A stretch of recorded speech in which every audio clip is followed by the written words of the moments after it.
So, April is here once more. Already kind of covered all the stuff I earned last year.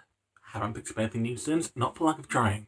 Movie 1 I see is a pain in the ass to get hold of, but like, the comics too are so good, man. Oh shit, here we go again. Speaking of the comics, that's what I am covering for Papers this year. And lately I've been going through them all. It turns out they are pretty good. The better you get for the movies themselves, the better things get. Instead of talking about toys aimed at kids for this year's April, I will instead be talking about comics aimed at kids. Kind of. Okay, so this video is originally going to be about movie Megatron's role in the expanded timeline as a tragic villain. A video that I'll probably still make at some point, just because, you know, it's worth doing. But while I was working on that one, I found a more compelling direction. I'm going to go ahead and start about 4/5 of the way through, for reasons that will eventually become clear.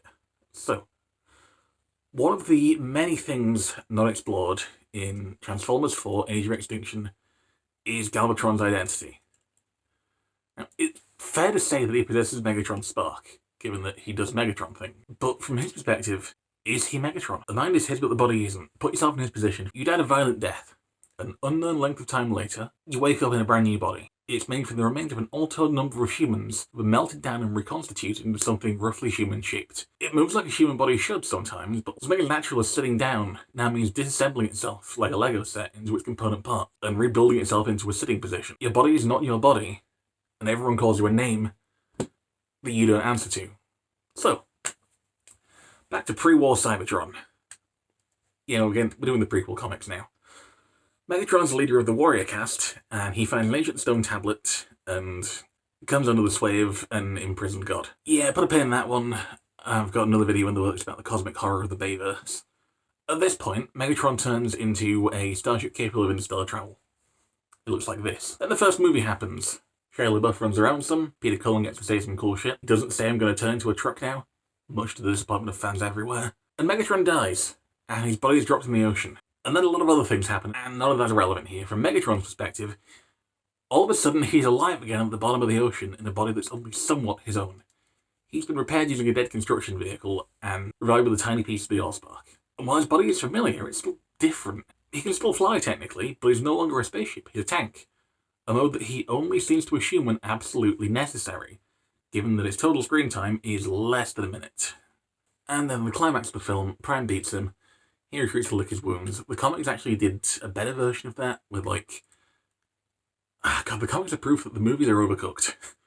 They would have been better if they stopped like a couple of script revisions beforehand, because the original version of it, rather than Optimus getting some boots and a backpack and some guns and killing a god, involves Megatron realizing that, hang on a minute, this guy's playing me, and then turning traitor and killing the OG fucking traitor. The guy from whom this insignia is based, basically. There's also this whole thing where the name Decepticon already exists, and Megatron's gathering all of his warriors in the prequel comics, and it's like, from now on we'll be known as Decepticons.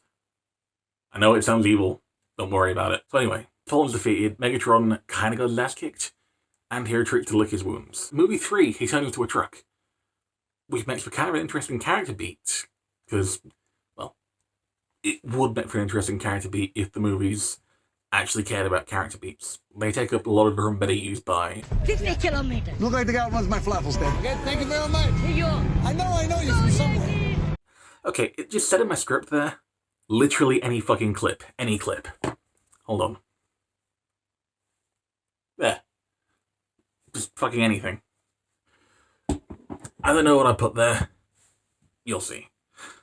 Because this is him acknowledging that he's going to be stuck on Earth for the foreseeable future.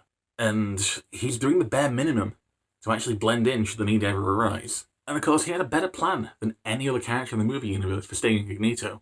Travel to Namibia. Because no character in a Michael Bay movie is ever going to give two shits about anything in Africa. So it's better than any disguise he could possibly come up with. Namibia. Anyway, again, he spends all of 13 seconds in truck mode. He does not want to be a truck. Then a bunch of things happen with Leonard Nimoy that are, again, not really relevant here. And he's dead again. Fatality. And once again, the early version of the script had a much more interesting ending, where his true self seems to be genuine, and the war seems to be actually over. with Megatron defeated but still alive. Then they decide, actually, no, fuck that. Violence Prime. There's a lot to be said for Megatron's character arc at that point, but I'll save it for another time, because now we're getting into peak gender territory. There's a surprising chunk of evidence for Megatron as a trans allegory between movies 4 and 5. Already covered movie 4, no need to go back over it. The comics taper off at this point, because the cover art for one of them vaguely spoiled that Sentinel Prime might actually be the bad guy. Tangent time here. Back when the film first came out, I was in 6th form. This guy Mark, when the first image of Sentinel Prime was revealed, immediately nailed down the exact plot of the film. And so that, oh yeah, he's going to turn out to be a bad guy, and he's going to be the actual villain. And he was absolutely fucking right.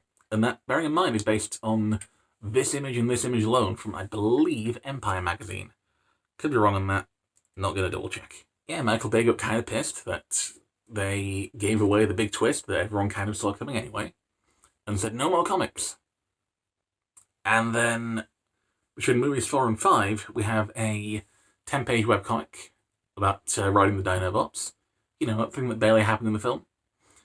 And then we have some actually genuinely kind of good product placement. Like, the fucking Chick Hyderabot comic is genuinely decent, and I kind of recommend it. I don't know what the fuck is up with that. Movie 4, he's Galvatron turned into a truck. Movie 5, he looks like this. More or less. This is technically a bootleg. That one that replaces the kind of mustard colour with actual bronze. And has a slightly wibbly head sculpt. But anyway. Yeah.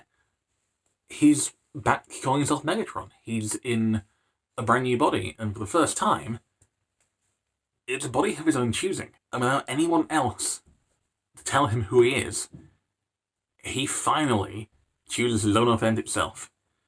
He's acting of his own free will at long last. No influence by the Fallen, no once-in-a-lifetime opportunity to make amends for the destruction of his homeworld by reviving it. And in fairness, it was Optimus Prime that killed Cybertron in the movie continuity. That is canon. I may have a Decepticon tattoo, I may be a Decepticon apologist, but that's just straight facts, I don't know what to tell you. And this time, there's no human insects forcing his hand, and the first thing he does, the immediate thing he does, before the whole maybe getting brainwashed by Quintessa thing, and then a movie no one really cares about, because it was just kind of bad. The first thing he does is transition. He's faced with the question of who he is, and whether he's really himself after his last revival in a body unlike his own.